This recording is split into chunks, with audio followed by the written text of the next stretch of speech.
Thank you very much. We had a very good meeting. We're talking about a lot of different things. Consumer prices have actually dropped. There's very little inflation. Everybody predicted a lot of inflation, very little inflation. Energy costs are down. Interest rates are probably down. They scatter, but they're probably down. Prescription drug prices are even to down. We're doing very well. It's been amazing. We had a big day yesterday. There'll always be transition difficulty, but we had in history, it was the biggest day in history, the markets. So we're very, very happy with the way the country's running. We're trying to get the world to treat us fairly. This is something that should have been done 25 years ago, and it wasn't. Should have been done 40 years ago, and it wasn't. But no president was willing to take it on, but you had to. It's not sustainable. It wasn't sustainable. And as you know, without a lot of money being added, which is a lot of money that we could add, the country is making approximately $2 billion a day. And when you think of it, we've never done that before, never come close to it. And the number is probably $3.5 billion a day. And that makes us a very strong country. But we have Scott here and Howard and some of the people that are working on deals. And the biggest problem they have is they don't have enough time in the day. Everybody wants to come and make a deal. And we're working with a lot of different countries. And it's all going to work out very well. I think it's going to work out really very well. But we're in good shape. There's no inflation. There's very little inflation. And I went 4 years without inflation, and I took in hundreds of billions of dollars from China and others, taxes in China. But we took in hundreds of billions of dollars a year from China, and we had no inflation, essentially. So we think we're in very good shape. We think we're doing very well. Again, there'll be a transition cost and transition problems, but in the end, it's going to be a beautiful thing. We're doing again what we should have done many years ago. We let it get out of control, and we allowed some countries to get very big and very rich at our expense, and can't let that happen. It's not a sustainable formula. So I wanted to just thank everybody at the table, and maybe I'll go around and ask some of you a little short couple of answers. Pete just got back from Panama, and he's been all over the place, and you want to give us a little report on that and whatever else you might have to say. Everyone at this table is doing an incredible job, by the way, I have to say, incredible. And the relationships it's like they're friends. They're really, the relationships are very strong, really good, really strong. And these meetings are very good. And I think, I don't believe there's any other president that allowed the press to come into a meeting such as this. These are very sacred meetings. These are very private meetings. But we have nothing to hide. And I think it's good. I think it's a good, we want to be, a word you like to use, Jeff, is transparent. So we want to be transparent, and we'll do that by starting with Pete. Go ahead, Pete. Yes, Mr. President, we just got back from Panama last night. We were at the Panama Canal with our Southcom commander ships, F-18s, troops, and signed a couple of historic deals. One which is with the Panama Canal Authority, a framework for U.S. vessels, first and free through the Panama Canal. Right. And then also a memorandum of understanding with their security minister for the presence of U.S. troops. Fort Sherman is an old U.S. base there, as well as their naval station and air station, jointly with Panama to secure the Panama Canal from Chinese influence. That's something you said, we're taking back the canal. China's had too much influence. Obama and others let them creep in. We, along with Panama, are pushing them out, sir. And so we had a very successful trip there. President Molino, sends his regards, very complimentary of the U.S. as he's a great ally, and I think they want the Communist Chinese out, and with our troops there partnering with their forces, we've got a chance to push them all the way out, sir. We've moved a lot of troops to Panama and filled up some areas that we used to have, and we didn't have any longer, but we have them now. and I think it's in very good control, right? Yes, sir. Okay, thank you, Peter. Very good. Howard? So, so we've have so many countries to talk to. It is, it's incredible. I think Scott and I, I'm not sure we could ever have enough time in the day to talk to all these countries because they want to talk and they want to talk now, and they have come with offers that they never, ever would have come with, but for the moves that the president has made. Demanding that people treat the United States with respect. We're getting the respect we deserve now, and I think you're going to see historic deals, one after the other. And then I'm very excited that within a week and a half, we're going to start with the gold card, and the Trump card is coming out, and we're very excited about that, and that's coming soon. So very excited. Thank you very much. Good job. Linda? Well, on a couple of fronts, we have been addressing the issue of anti-Semitism on campuses. There's been some grant funding and contract funding that we've reviewed, and some canceled and some we've put on hold, waiting for that, while we do an investigation. On the other side of what my responsibilities are in having education go back to the states, we're meeting and talking with governors. I was with, this week, all 50 commissioners of education around the country, and because we also want to provide them with tools and best practices as education does move back to the states. Making great progress, great response from the states, and very positive. And what about colleges? You're holding $400 million from Columbia. From Columbia. $8 billion from Harvard. Can you imagine the money we pay Harvard? They have a $60 billion fund, and we're giving them $8 billion, and we're trying to figure that out. And then they hire de Blasio, the worst mayor in the history of New York, and they hire the woman from Chicago who was a disaster, total disaster, and they pay them massive salaries, and they're supposed to be teaching you government. That's not Harvard. That's not Harvard the way it used to be. So do you have anything to say about that? The dollars you're holding back from quite a few universities that were not behaving. Yeah, and the other, there's some Princeton, Cornell, others that are coming in, and actually getting calls now from the presidents of the universities who really do want to come in and sit down and have discussions. And so we're investigating them, but in the meantime, we're holding back the grant and the fund money. Great job. Thank you. Very thankful for the House voting for the President's budget resolution along with the Senate bill. Made a ton of progress this week in working with members to ensure that a desire for flexibility in the Senate was not misconstrued as a desire not to slow and do spending reforms. And so we're very thankful for that. And now we can get after writing that bill, getting the President as big a package of his agenda to his desk. So very good week. We just got the House vote, and now we're well on our way to getting, as we call it, the great big beautiful bill. It's a beauty. There's never been a bill like this one. We're trying to get it all into one beautiful bill. It's tax cuts, regulation cuts, and many other things. The border, a lot of money for the border. Well, you're doing a fantastic job. So, but we just got a report that we, as you know, you knew before us. Were you surprised we got the vote? We got the vote. And we're happy to get the vote.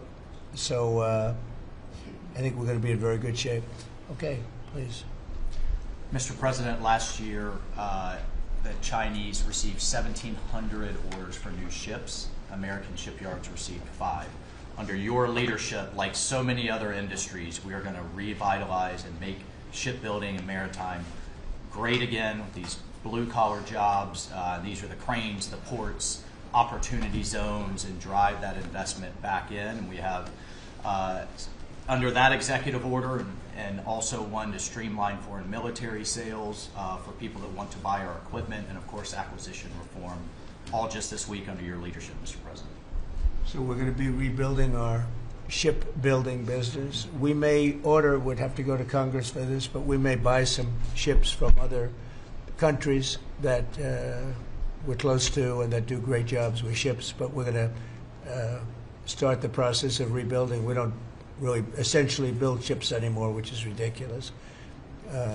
It's going to be a very big business for us in the not too distant future, but in the meantime, we have countries that do very well at building ships, and we'll be dealing with those countries, and we may be ordering top-of-the-line ships from those countries.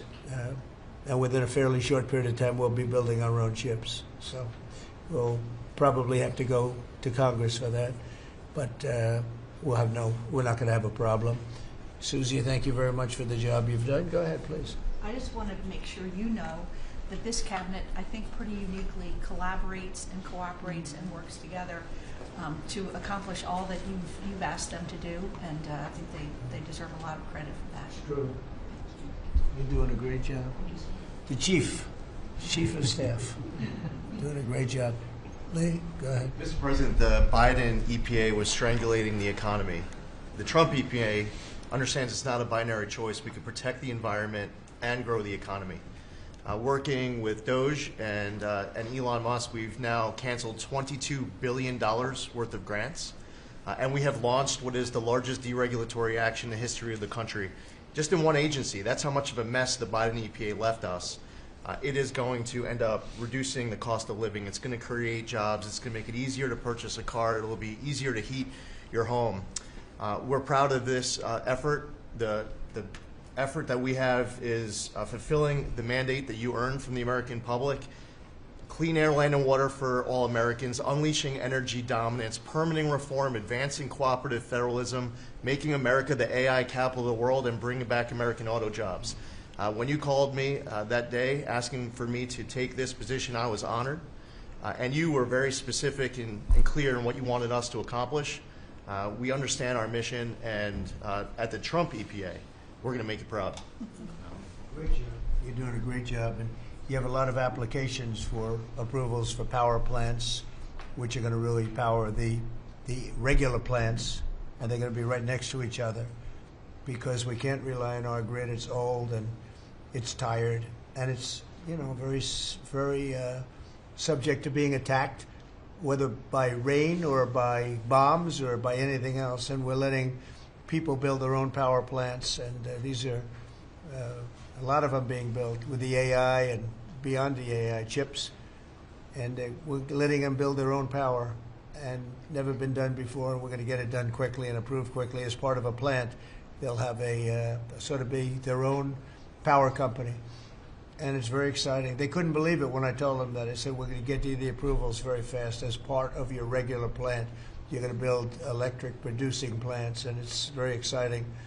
And they're able to do it very quickly and very well, and you made it possible. Thank you. You have a lot of applications for some of the biggest plants that have ever been built in the world. These are serious plants, aren't they? Huh? Approved. We are open for business. Working with Secretary Burgum, Secretary Wright, we are going to make you proud. Sean? First off, Mr. President, it's Brooke's birthday today, so she keeps getting younger, so happy birthday to Brooke. Thank you. I want to thank you as well for the shipbuilding at EO. Again, to build ships, we also need mariners to sail those ships. I was just up at Kings Point for the Merchant Marine Academy a couple days ago, and we have some of the greatest young men and women who are learning how to be mechanical engineers, to rebuild and fix the engines on those ships, but also how to sail ships. I would tell you that over the past decades, this academy has become, it needs some love. It's been a little bit dilapidated. We have to invest in sailors, and I appreciate you taking the initiative. To be a global power, we have to build ships and have sailors to sail those ships. These are the very people that help Pete should we come into points of crisis to support the military. So thank you for that. Number two, the last administration announced 3,200 projects, big, beautiful roads and bridges. Most of them are good. But they announced them, they didn't sign a grant agreement. 3,200, so the money doesn't go out the door to build the infrastructure in the country. And it's fun to do an announcement.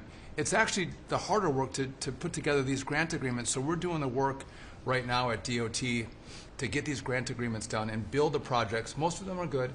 And they also put in all of this green and social justice requirements on roads and bridges. We're pulling all that out and putting the money toward the infrastructure, not the social movement from the last administration. Good steel, right, as opposed to green paper mache. Okay, Thanks. Great job.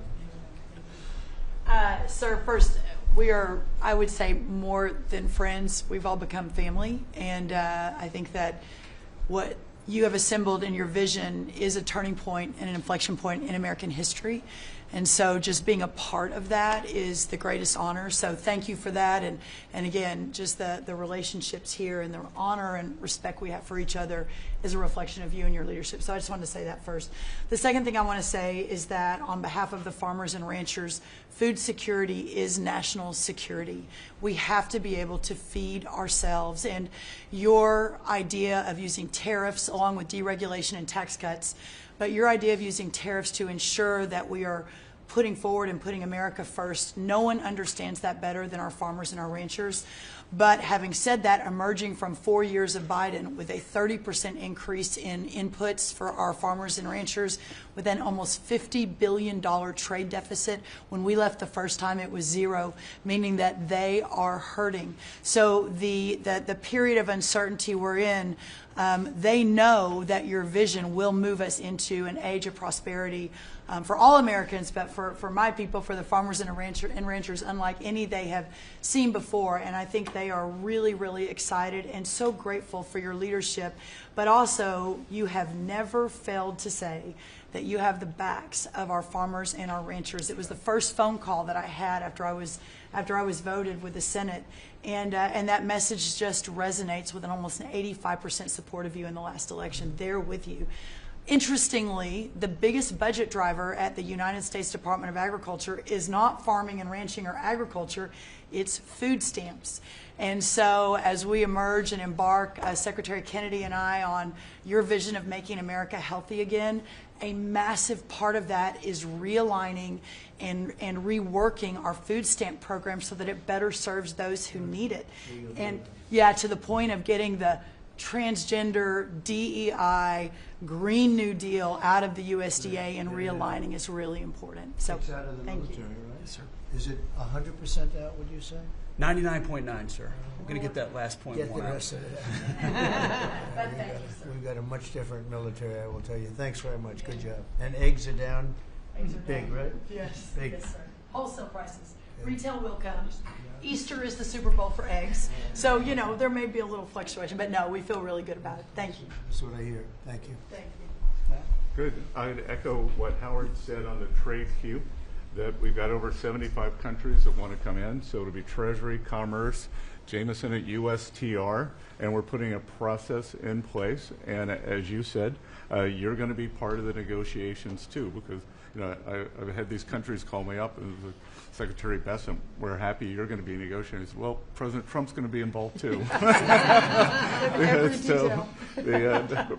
bring your best deal on the budget. It's moving quickly in the House and the Senate, thanks to your leadership. We're also going to have debt ceiling in there, so we're going to get an increase in the debt ceiling. So, and that will be the done and dusted for Part of the bill that we just got to vote on today. So. part of the bill. It'll be done and dusted for 2 years. We won't have to worry about that. And then I gave a speech yesterday to 1,400 small and community bankers, and they were so happy to hear from your administration. And I told them Wall Street's done great for the past 4 years, 10 years, 20 years. It can continue doing great, but it's Main Street's turn now, and it's those small bankers through deregulation, through emphasis on Main Street, your Main Street agenda, bringing back jobs, that is going to power the smaller communities. And then finally, the bond auction went very well yesterday. We had a lot of foreigners show up as the support, showing that the U.S. is still the best place to invest. The inflation report, as you said, was quite good. And energy prices are down more than 20% since January 20th. Amazing. That's great. Very good. Good numbers. Great number. Thank you. Pam? President, we've had some great wins in the last few days. You were overwhelmingly elected by the biggest majority the U.S. Americans want you to be president because of your agenda. And the courts are ruling that you have the authority to determine how the money of this country will be spent. That's what the American citizens wanted, and that's what they're getting. An example of that Friday was the Department of Education, that you can determine how the money will be spent. No more DEI. And that impacts every agency across the board. On the civil side again, NLRB. We had a big win in the Supreme Court there. OPM, a big win there. But also 16,000 workers there. But also on the criminal side, the Alien Enemies Act. We are winning there. And you know, your directive to me was to keep America safe, and that's what we're doing. Whether it's the alien enemies, all of these gangs, and they are enemies of our country. They are terrorists, they are organized crime, they have come here, they are extremely organized, they are spread throughout our country, and they are creating terror. And no more under your directive. And that has stopped. Yesterday in South Florida, we charged the 11 defendants with $500 million of pure cocaine coming into our country to kill our kids. They were caught. They will be prosecuted to the fullest extent of the law. These gang members are going back to where they came, or they're going to an El Salvador prison at your directive. And you know, you also gave us a directive to prosecute the people who are going after Tesla to the fullest extent of the law, some of the greatest police work I've seen. We've made 4 arrests. There will be no negotiations at your directive. They're all looking at 20 years in prison, and within the next 24 hours, you're going to be seeing another huge arrest on a Tesla dealership, President. And that person will be looking at least 20 years in prison with no negotiations. That's great. That's great. That will stop it. Cold. Domestic terrorism. Thanks. Doing a great job, too. Thank you very much. Gloria, please. Mr. President, accountability matters. That's what we're recognizing. With our partners at the Department of Labor for Government Efficiency, just a few weeks ago, we realized there's about $4.4 billion in COVID funds that were not used, that the state coffers were just holding on to. Out of that, we've returned $1.4 billion back to the state treasury, so essentially to the American people, and we'll go back and claw the rest of those billions of dollars back. And on the heels of that, late last night, we're understanding unemployment insurance fraud. That trust needs to be whole for the American people. When we need it for who deserves it. That's not what we're seeing. And the numbers that we saw last night, again, exposed by our partners at DOJ, at the Department of Labor. Since 2020, over $400 million of payments have gone out already. And when you hear these numbers, apparently in the United States, we have over almost 25,000 people who are over 115 years old who are collecting $59 million that we have sent out to people. Talk about fraudulent behavior. Mr. President, 28,000 people between 1 and 5 years old have collected fraudulent payments at the tune of $254 million has gone out. And lastly, 10,000 people who have not been born yet, 15 years into the future, $69 million, and they haven't even been born yet. In one case, they will be born 129 years from now. The United States government sent them $41,000, and they're not born yet. So, under the Department of Labor, those are the things that we're uncovering. I couldn't be more honored to tell the American people that we're bringing back their dollars and we're saving them and returning them to the United States Treasury. Also, jobs numbers. Last Friday, 228,000 new jobs were reported. That is good for the American people. That is my primary job, is to grow that workforce under your leadership. So we've kicked off the America at Work tour, and we'll be visiting all 50 states, and I'll be working with my colleagues here to do just that. So thank you, Mr. President. We're going to grow this economy. We're going to keep our focus on the American worker. So you're finding tremendous fraud, though. Those numbers are really bad when you're Unheard of. over 115 years old. And I think you had mentioned the oldest person in our country is 114 years old. That's pretty good. A woman living in Pennsylvania, but apparently there's 24,000 more of them that are 115 or older. That I hope you hear that. So we have 24,000 older than the oldest person. Definitely good.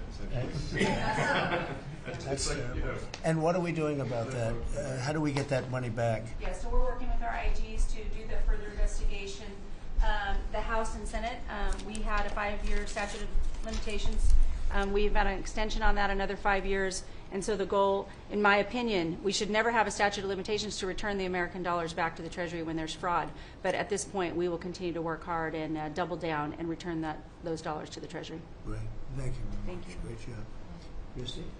Well, Mr. President, thank you for your leadership at the border. For the second month in a row, you have broken the record in the history of the nation for the lowest number of encounters at the border, which is absolutely remarkable. You have said that America's laws matter and that they'll be enforced, and we're hard at work now to get people to go back home that are here illegally. So the Alien Registration Act has been in place long enough now that those individuals that are here illegally, if they haven't registered, then they can be charged criminally, and they can face fines up to $1,000 a day and face deportation if they don't go home, and they'll never get the chance to come back to America. So we're encouraging people to use the CBP Home app to register, and we're working on the resources and funding to buy them a plane ticket to send them home.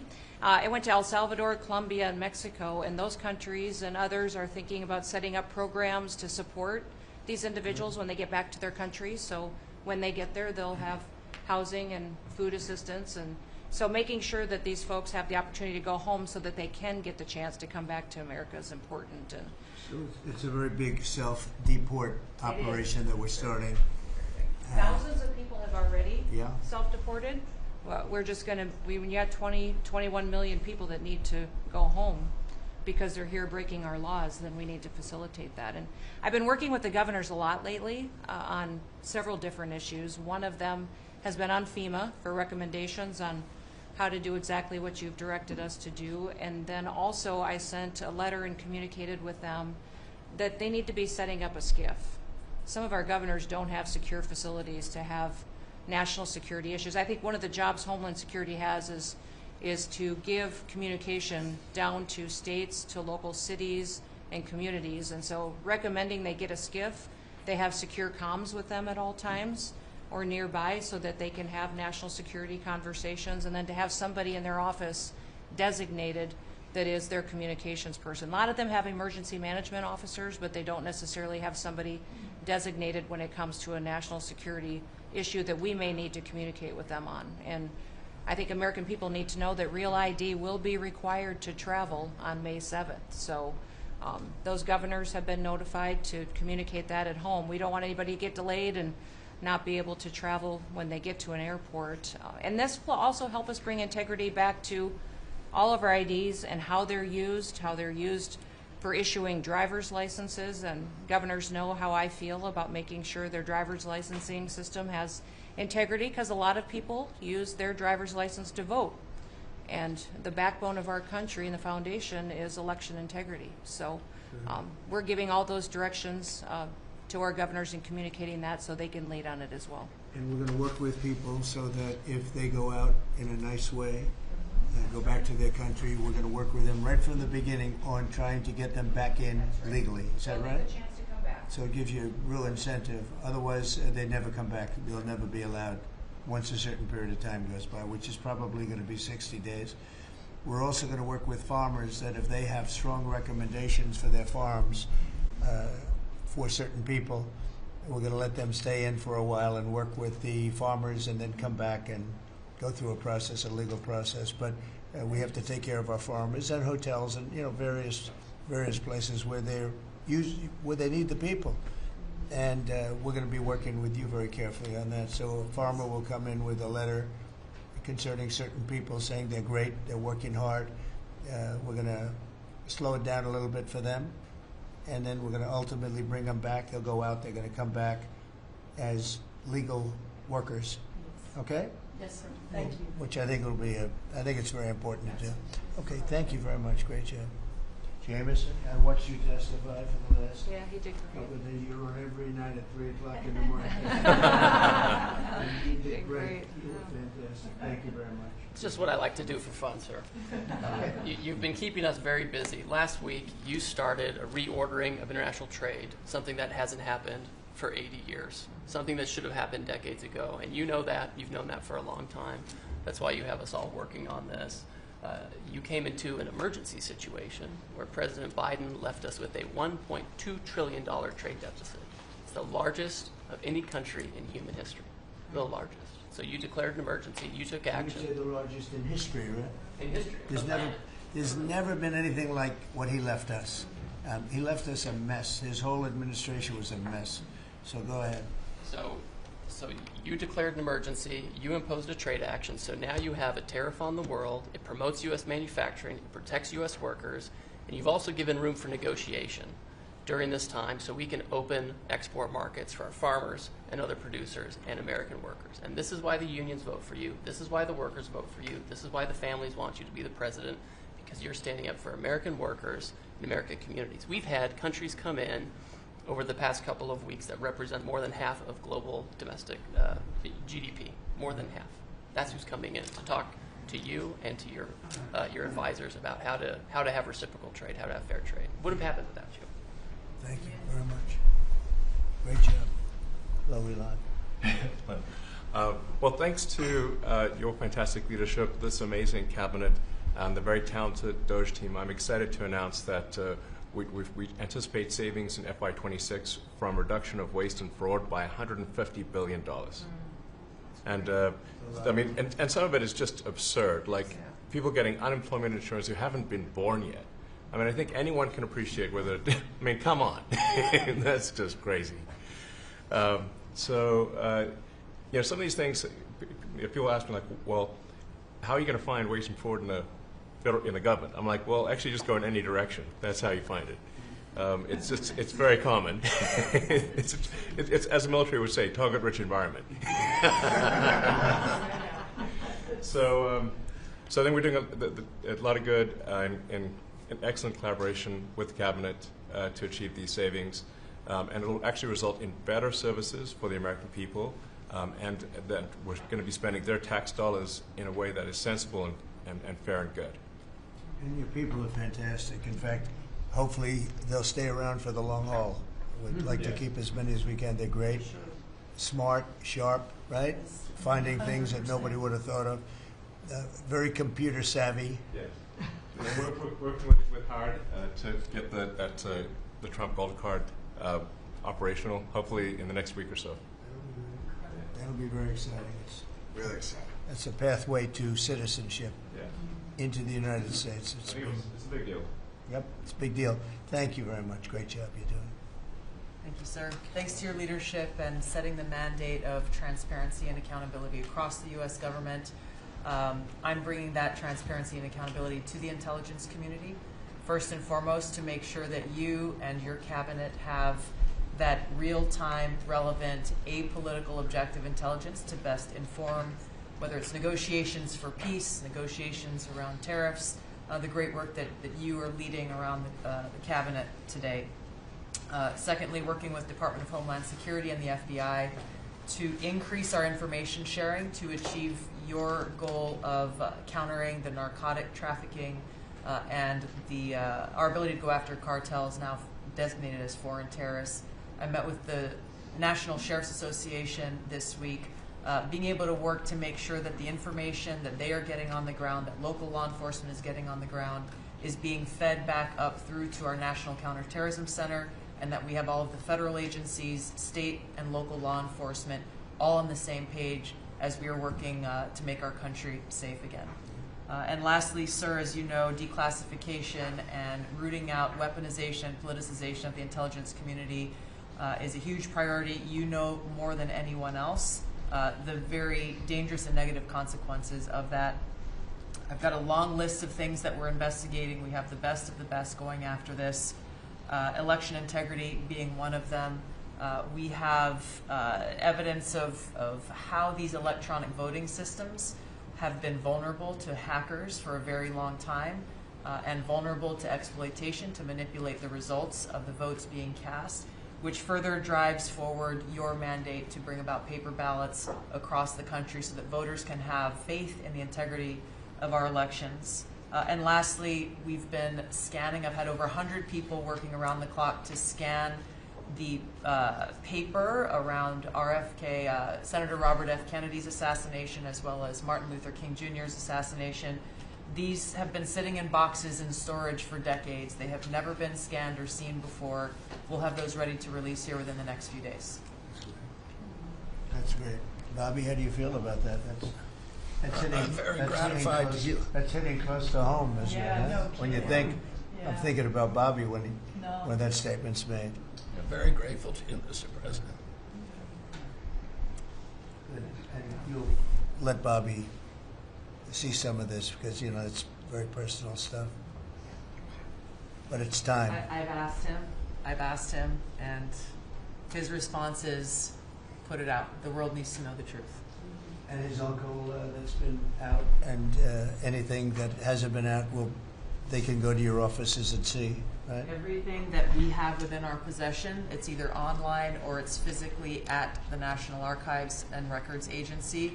We also have hunters going out, Mr. President, and looking in the storage lockers at FBI and CIA and other agencies, specifically to find if there is anything else that has not been reported. We're actively going out and trying to search out the truth. Okay. Yeah, we want to get it all out. Yes. 100% good. Thank you very much. Good job, Elsie. Mr. President, on behalf of America's manufacturers, I want to thank you for standing up to the Chinese Communist Party and fighting for our main streets, for our workers, and for those that make things in America. I'm out on a Made in America manufacturing tour, and as I go across the country, people are grateful to have a president who's not just fighting on the tariffs fronts, but to get inflation down, to create jobs. After Biden destroyed 110,000 manufacturing jobs in just his last year, you've already brought back thousands and thousands of manufacturing jobs. So the American worker is grateful. Main Street is grateful for you.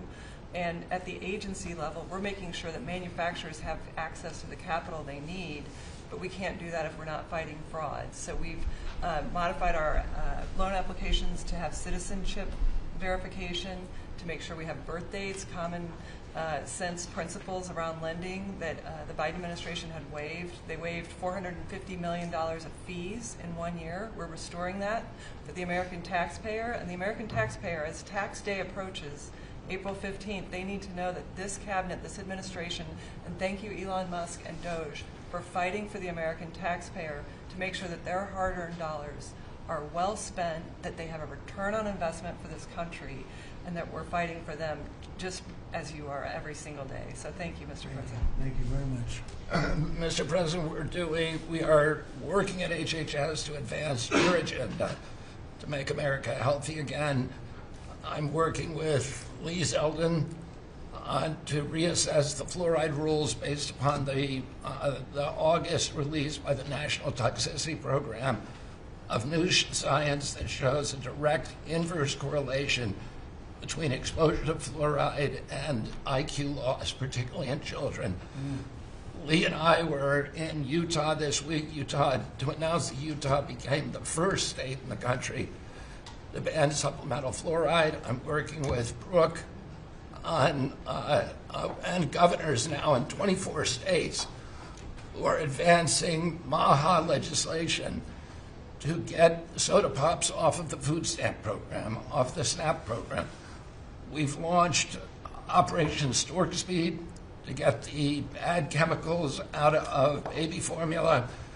We're working with governors across the country to get good food into the school lunch programs and to get rid of food chemical dyes and other bad chemicals that are in our food.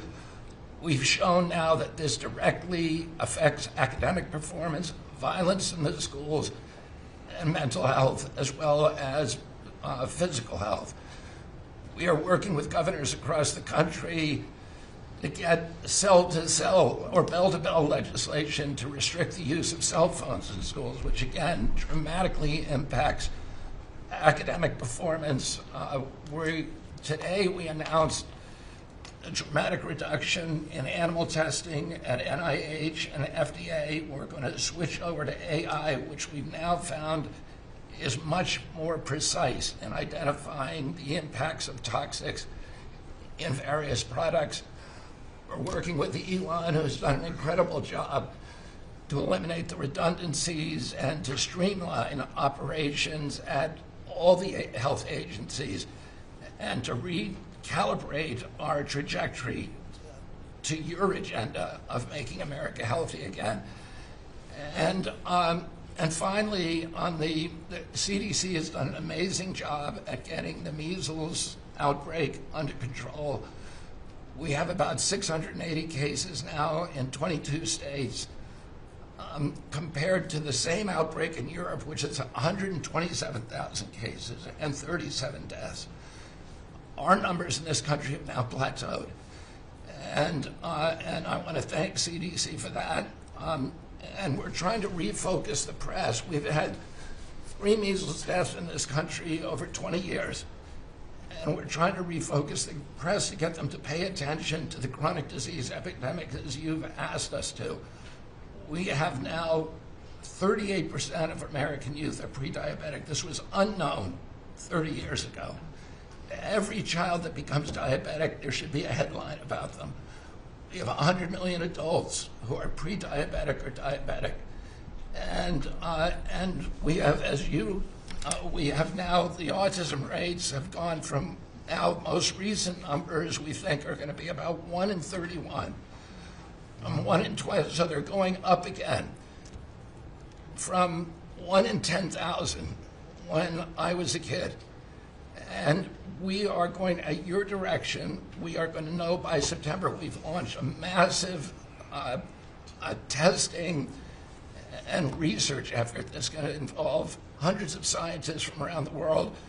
By September, we will know what has caused the autism epidemic, and we'll be able to eliminate those exposures. So big. Think of that. So it was 1 in 10,000 children had autism, and now it's 1 in 31.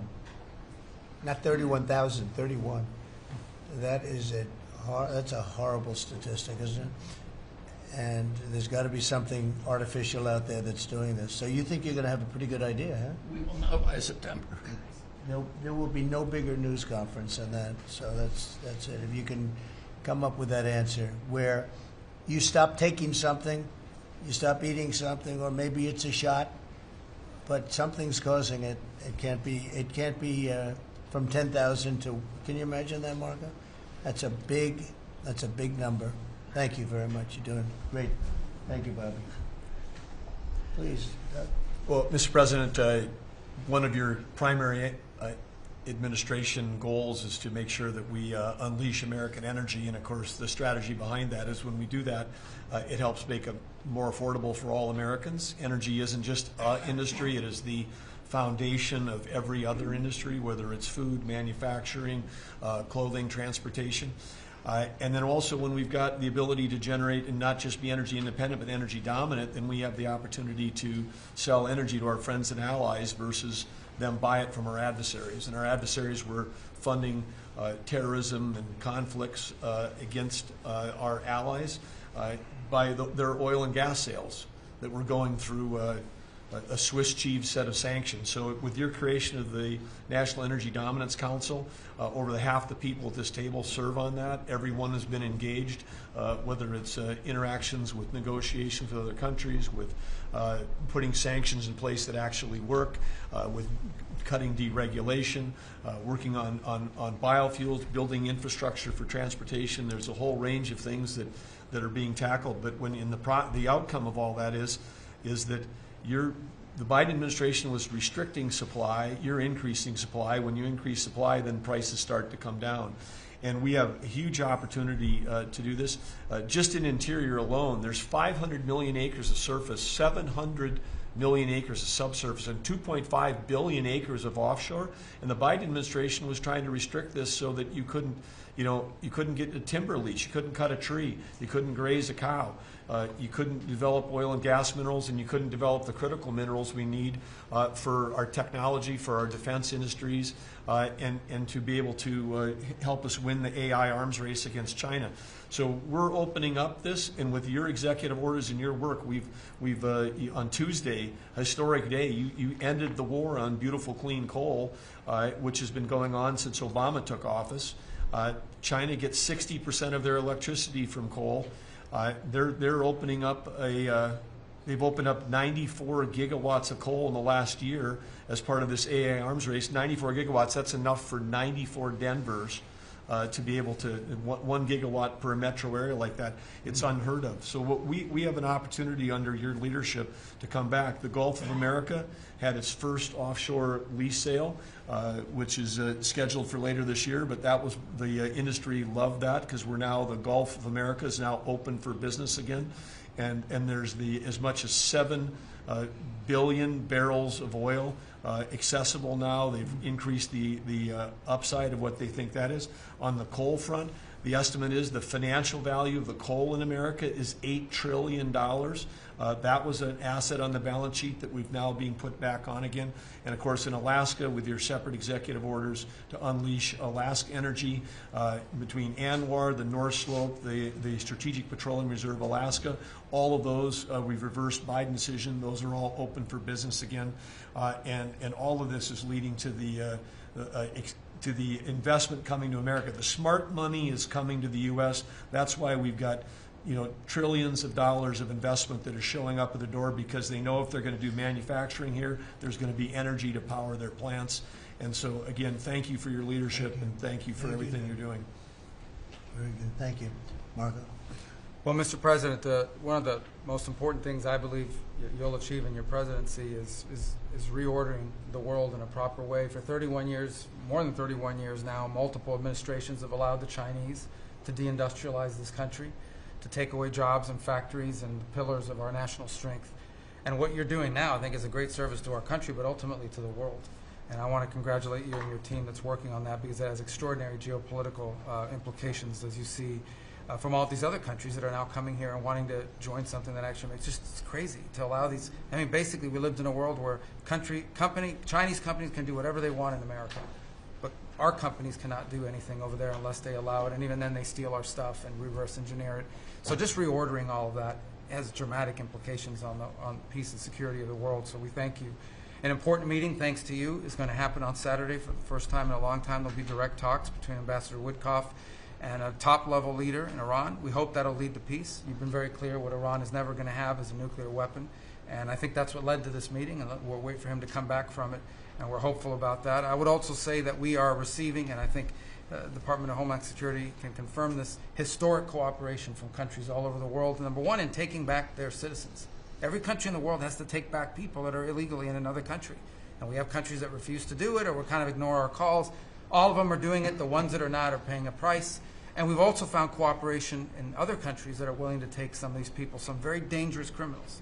I know the President of El Salvador will be here next week, has really been a good friend of the United States in that regard. These are some of the worst people you'll ever encounter, and Pam knows this, and Christy knows this from the work they're doing. And one last point I want to make, Mr. President, and again, it's under your leadership, it's actually under your executive order. If you come to this country as a student, we expect you to go to class and study and get a degree. If you come here to vandalize a library, take over a campus, and do all kinds of crazy things, we're going to get rid of these people, and we're going to continue to do it. So when we identify lunatics like these, we take away their student visa. No one's entitled to a student visa. The press covers student visas like there's some sort of birthright. No, a student visa is like me inviting you into my home. If you come into my home and put all kinds of crap on my couch, I'm going to kick you out of my house. And so, that's what we're doing with our country, thanks to the President. And last but not least, very important development this week, but both Pam and I were very excited. The finest higher education institution in the United States, University of Florida, is also now the national champions in basketball, and we hope you'll host them here soon, Mr. President. Go Gators. They're coming. They're coming. They're coming very soon. Well, thank you very much. You're really doing a great job. We appreciate it. Any question? Mr. President, can you give us a reaction to today's stock market drop, and also give us a sense of the next steps with China? Well, I haven't seen it because I've been here for 2.5 hours, so I'll be seeing it. I think Scott went out. Scott, you want to have a statement on that? Sure. Look, the up 2, down 1 is not a bad ratio, or up 10, down 5. And I think as we have talked about, as we go through the queue and settle with these countries who are going to bring us their best offers, we will end up in a place of great certainty over the next 90 days on tariffs. We had very good inflation numbers today. Oil's down. We had a successful bond market, so I don't see anything unusual today. And next steps for China, sir? Well, we'll see what happens with China. We would love to be able to work a deal. They've really taken advantage of our country for a long period of time. They've ripped us off beyond nobody. How people stood for it, sitting in my position, is not even believable. And we're talking about many presidents, not just a couple. But they did, and all we're doing is putting it back in shape. We're resetting the table. And I'm sure that we'll be able to get along very well. I have great respect for President Xi. He's been, in a true sense, he's been a friend of mine for a long period of time. And I think that we'll end up working out something that's very good for both countries. I look forward to it. Mr. President, China retaliated today by reducing the number of American films that can be shown there. What's your reaction to them now targeting cultural exports from the United States? I think I've heard of worse things.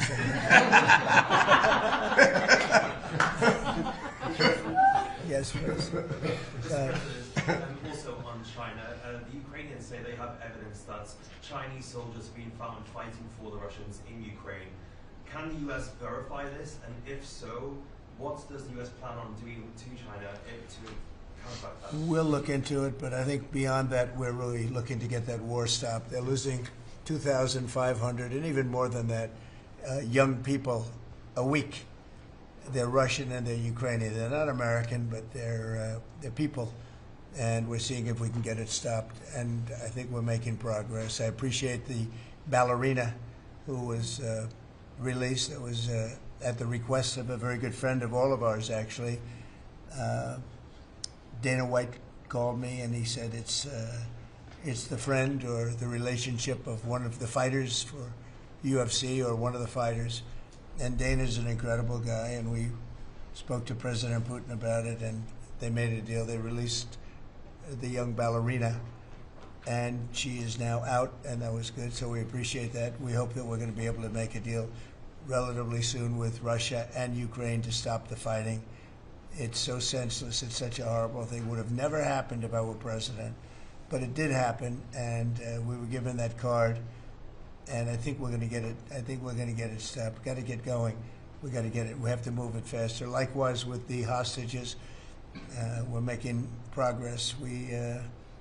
There's 59 hostages, but only 24 of them are living, and that's the way it's been presented to me by the mothers of some of the dead, mothers and fathers of some of the dead hostages, and they want the bodies of their baby, as they say, their baby, their young boys. They want them back as much as if they were alive. It's amazing, because when I met the hostages 2 weeks ago here, I couldn't believe what they had to go through, by the way. But when I met them, they said, yeah, there's 59, but 24 are living. And they actually consider, I guess if you're a parent, you do consider it this way, that the remainder who are dead, the 24 that are alive, the remainder that are dead, they want them back just as much as they would want them back if they were alive. It's really pretty amazing and pretty sad.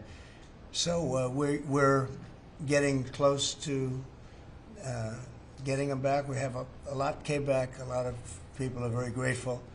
Some came back in pretty bad shape. Some came back, they're okay. I think they're going to be scarred mentally for a long time, because if you sit down and talk to them, as I have, what they went through is incredible. But we're making progress. We're dealing with Israel. We're dealing with Hamas, and it's a nasty group. Mr. President, how close are you to the first country coming to actually make a deal with the United States over tariffs? Is it days, months? Well, I think it's very close, but we have to have a deal that we like. We don't want a deal that's going to be a bad deal, or I could make every deal in one day if I wanted to. I could do this all in one day. I could just say, here's what we'll do. And I was saying to the people before, to Scott, mostly to Scott and Howard, and some of the other people that work with us on the negotiations. We have a lot of law firms that have paid me a lot of money in the form of legal fees. We're going to probably use those firms to, if we can, I think we can. I'll make a contribution to the country, but they're great firms. They're the best firms, the biggest, and really the most prestigious. And we may be using them to help you guys out because you're going to need a lot of lawyers. And I'm not sure Pam's going to be happy if I say, can you send over about 200 lawyers that work on trade? She's working on criminal stuff, and I think that's going to be her focus more than anything else. So we'll find out if we can do that. But we have a lot of lawyers that you've been reading about where they paid $100 million a firm on average. Now we have the final 4 or 5 are at $125 million. So I have a lot of legal fees I could give to you people, and we might as well use them. Hopefully I won't need that many legal fees or that much. I may. Who knows? After it ends, after we leave, maybe I'll need it. But if I do, it's not going to be very pleasant. So I think we're going to try to use these very prestigious firms to help us out with the trade because we have a lot of countries. But we want to make deals that are proper for the United States, not just we can make deals easily. We want to make them proper. Mr. President, if you aren't able to reach the deals that you want to see at the end of the 90 days, will you put those higher tariffs in place, or will you extend Well, that's laws? what would happen. I mean, if we can't make the deal that we want to make, or we have to make, or that's good for both parties, it's got to be good for both parties. And then we go back to where we were. Go back to the numbers that you announced last week. I think so. You wouldn't extend the pause? Yeah. We'll have to see what happens at that time. Thank you, Mr. President. You said yesterday you were considering some exceptions for companies. Can you talk about what you're considering? And then also on the reciprocal tariffs, so they'd be substantially lower. Is the same math formula going to be used, or is that tossed out? I'm not considering now for any country or company, but it's possible that I would. But I'm not. We don't have that situation right now. People understand where we are, what we're going to do. But it could happen. It's called flexibility. You have to have certain flexibility. What are you planning on using the money that you're gaining from revenue through the tariffs on? Paying down national debt, reducing taxes, creating good budgets, helping Christie with the border and all of the other things. I built hundreds of miles of wall, as people now understand, 571 miles of border wall in the first administration. But we're going to beef it up, and we're going to add more.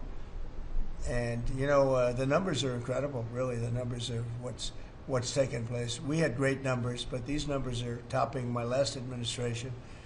And Christie and Tom Homan have done an amazing job, but it's an expensive process. This weekend, where they used to have hundreds of thousands of people standing there pouring through the border in Tijuana, Mexico, this weekend they had nobody. You had a man sweeping this massive piece of concrete, which is, the area where they said massive. And I've looked at that during the Biden administration. You couldn't see a piece of that concrete. There were so many people on it. You couldn't, if you had helicopter shots, you couldn't see concrete. Now, this weekend, you had nobody there but a man with a broom sweeping it and cleaning it up. Pretty amazing. It's really an amazing job.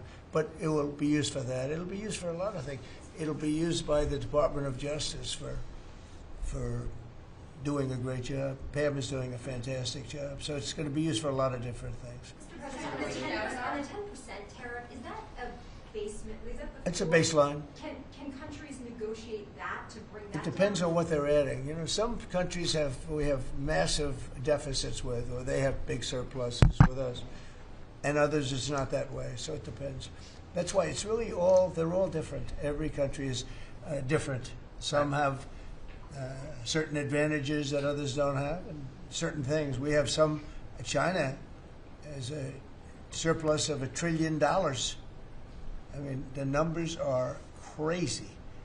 And others have basically no surpluses. We have some that are pretty even, but they hurt us in other ways, and we just want to get that taken care of. So everyone is a little bit different. So are you negotiating with the EU as one bloc or individual nations for the tariffs?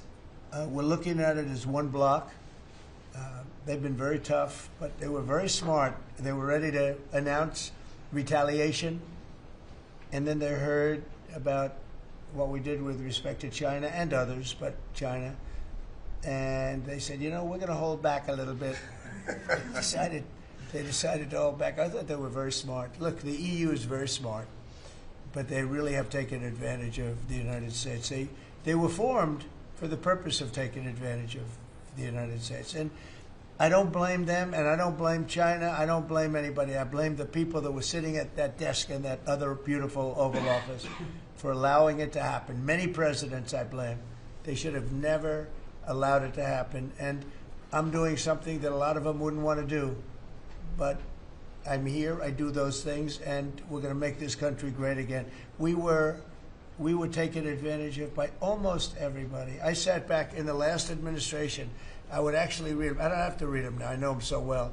I would read some of these documents that were signed, deals, and I said, who would do a deal like this? Who would do it? You've seen it, Elon. Yeah. I'd look at deals where it's so one-sided. Even we have a deal with Japan, and we get along great with Japan, and we had the Prime Minister here. He was fantastic. As you know, Abe was great. Shinzo was great. He was a good friend of mine, unfortunately no longer with us. But we defend them, but they don't have to defend us. I said, that doesn't sound too good. But we have a deal where, a defense deal. We pay hundreds of billions of dollars to defend them. But if for any reason, in other words, we pay all the money. They don't pay anything. But if we're ever attacked, they don't have to do a thing to protect us. I said, oh, that sounds like a wonderful deal. So that's just one out of thousands. And I just wonder who did this. And it's people that either hate our country or didn't care, an expression that you use. I think it's really a lot of them didn't care. It's just hard to believe how bad they are. Now, that's a little bit of a defensive deal, but I'm talking about trade deals, the same thing. They're so bad, you would say, how come? And even when I'd renegotiate, like, I'd go to a country, they'd give me everything I asked for. I said, why didn't somebody ask for it, like, originally? They give me everything. I think when they were negotiating, they didn't care, or they didn't ask, or they were shy, or they were very stupid, or they hate our country. Yeah, go ahead, Jeff. You were speaking about Japan. Can you clarify what your vision is for U.S. Steel? You referenced it yesterday. Yeah. There's some questions about what you actually want Sure. to see. Look, U.S. Steel is going to do very well now because of tariffs. And I don't know why they even need a deal. But the only thing is U.S. Steel, if you go back 80 or 90 years, that was a behemoth in this. That was our biggest, most, if we were around, we would have been very proud of it. Today we have different types of companies that are big. Google, it's not the same as U.S. Steel. And I love Google, and I got to like the people that run it. They're very capable people. They didn't like me so much in the first administration, but they like me a lot now. I don't know what happened, but I like them. But, you know, I think they would be the first to admit, when I envisioned, you look at some of those steel factories from 90 years ago, it was a different kind of a country, but they were miles long. Today you see just empty hulks. Those hulks are going to be filled up very soon because of what I'm doing with tariffs. It was a different kind of a thing. But if I didn't do that in the first term, my first term, if I didn't put tariffs on, we would have, because China and others were dumping steel, billions of dollars of steel.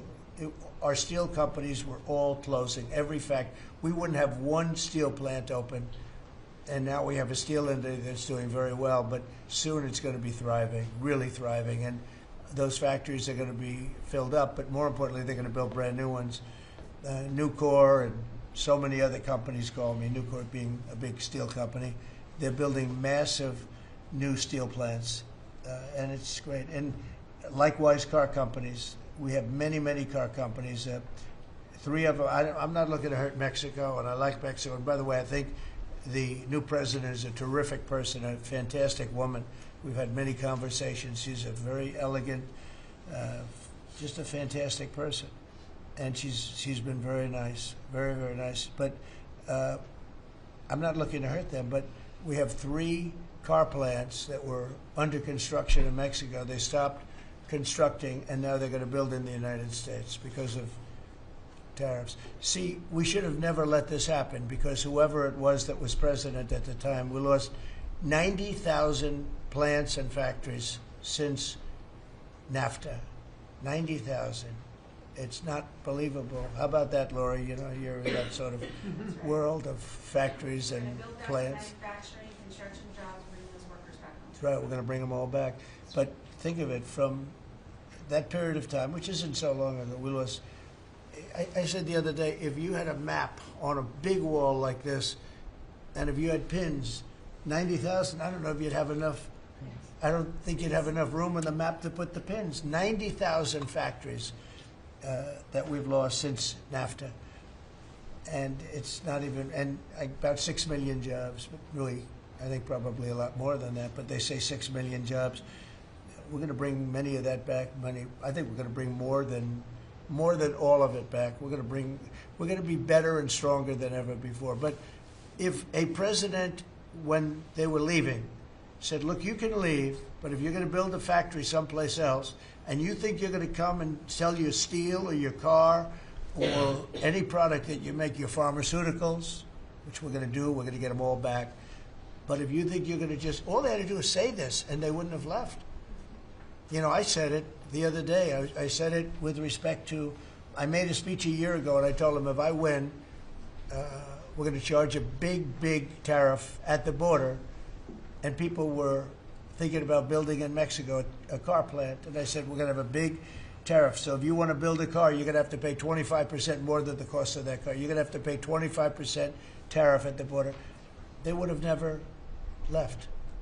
They could have kept everybody. If a president said, if you leave this country, you leave Michigan, you leave Detroit, you leave anybody, any of our states, because to me they're all the same. I love them all. I love them all, and I probably won them all, but they say I won most of them, but I think I won them all, but that's okay. But all you had to say if you were the president is, if you leave and you think you're going to now fire all those workers, leave all that, you know, everything behind, and you're going to build in another country and sell it any, and no, you're not going to. You're going to pay 50% or 100% tariff. They would have never left. And all you had to say, Marco, is all you had to say very simply is, you don't have to write it down. All you have to do is say it verbally. If you leave, you're going to pay 100% tariff. Therefore, don't leave. They would have never left. But they left 90,000 plants. I mean, it's hard to believe that many. It's not you can't envision it. So just getting back to your, you know, because I'm the great weaver of all time. You know? To weave, you have to be a genius. To go on tangents, anybody can do that. But we'll get back to your original U.S. Steel. U.S. Steel is a big name in this country. You know, Babe Ruth is a big name. We have a lot of big names, but not too many. U.S. Steel is one of the great names in the history of our country. And normally I wouldn't mind so much. I wouldn't be thrilled with it. But to buy for a foreign country, and we love Japan, but for a foreign country to buy that cherished U.S. Steel brand, that's hard for me to do. And maybe somebody else may want it. The company Nippon that's involved with it is a big, powerful company who do a good job. But why can't they just build a plant themselves? I mean, why do they have to, you know, take U.S. Steel? So as you know, I rejected the deal. Now they've come back in a different form. They're coming back as an investor. And, you know, I feel better about that, I guess. But, you know, I know them very well. I know the thinking. It's the investor. They'll invest, and somebody else maybe is sitting in this chair, and they will no longer have an investment. They'll have the whole thing. You know, that's the way it works. Very smart. They're very, very smart people. We're dealing with very smart people throughout the world. Great geniuses, actually. Look what they've done to our country. And again, I don't blame China. I don't blame anybody. If I could have done it, if I were in that position, I'd have great respect. I have great respect for the people. They ripped off the United States, and all we had to do, have a president that knew what the hell was going on. And none of those countries would have left. Those companies, none of them would have left. So that's a little lesson in basic business. And it's really basic business. It's not complicated business. It's very basic business. and we'd have every one of those car plants going just the way they were 30 years ago. None of them would have left, but now they're coming back. Mr. President, the Labor Department has confirmed that $400 million went to fake people for unemployment benefits. Yeah, What's sort of your yeah. initial reaction? I think it's terrible. I just heard it from Lori, and I appreciate it, and you heard it from Elon's people, right? That's right. Elon's done a fantastic job. Look, he's sitting here, and I don't care. I don't need Elon for anything other than I happen to like him. But I'm telling you, this guy did a fantastic job. I don't need his car. I actually bought one because, and they said, "Oh, did you get a bargain?" No. I said, "Give me the top price." I paid a lot of money for that car. But honestly, he makes a great car. You know what I do with it? I let the people in the office drive around in it. Margot and Natalie, and they're all, Chamberlain, they're all driving around the most beautiful car. It's gorgeous. But I did that as a sign of, just a show of support. Numerous people have done that. Just a show of support. Because, you know, he's done a fantastic job, but he hasn't been treated properly. Hasn't been treated properly. Yeah. Mr. President, can you talk to us about your communications with China? Has President Xi reached out at all since the tariffs? Well, I don't want to say who's reached out. I just say that I think it's going to work out, hopefully well. Including TikTok? They're very big. It's hard to get over, if you're me, what they've done to our country. They've destroyed our economic base to a large extent. The good news is we're very vibrant, and we're going to get it back fast. We already have. Look, we're making $2 billion a day now, and during Biden, we were losing $3 billion a day. Biden was a disaster. He was the worst president in the history of our country.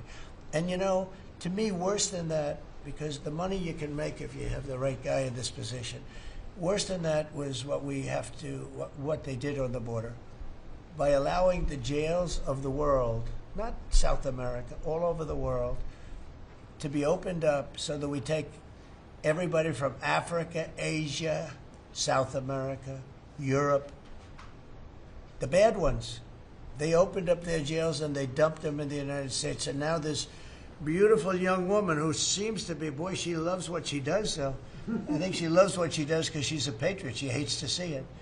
And Tom and all the people. But for us to spend, you know, hundreds of billions of dollars this is just, I don't know. They either hated the country. Who would do this?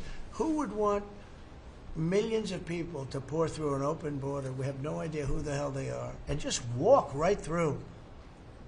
And half of them, whether you like it or not, you could look at them and you could say, they are not going to help us. These are some rough people. But they'd empty out their jails, and they'd empty out their mental institutions, insane asylums, and they let them into the United States of America. And inflation we can fix, and all of the other things we can fix. We'll get it going. But this is something, it's such a horrible thing, and it's really hard. You know, we have to do deportations. Now we're doing self-deportation. We're coming up with all sorts of ideas. And they must have known it's not going to work out well. And, you know, we want people to come into our country, by the way. We need them badly for the jobs. But we want them to come in legally. They have to come in legally. They have to show that they can love our country. Thank you very much, everybody. Thank you. Thank you. Thank you very much. Democrats making allegations about market manipulation yesterday. Thank you.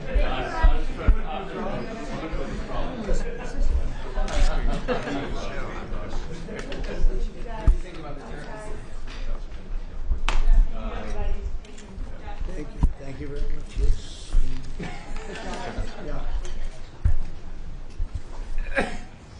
Nobody's ever done this. We let the press, have the cameras go. We just had 3 hour Or we let it, no. They have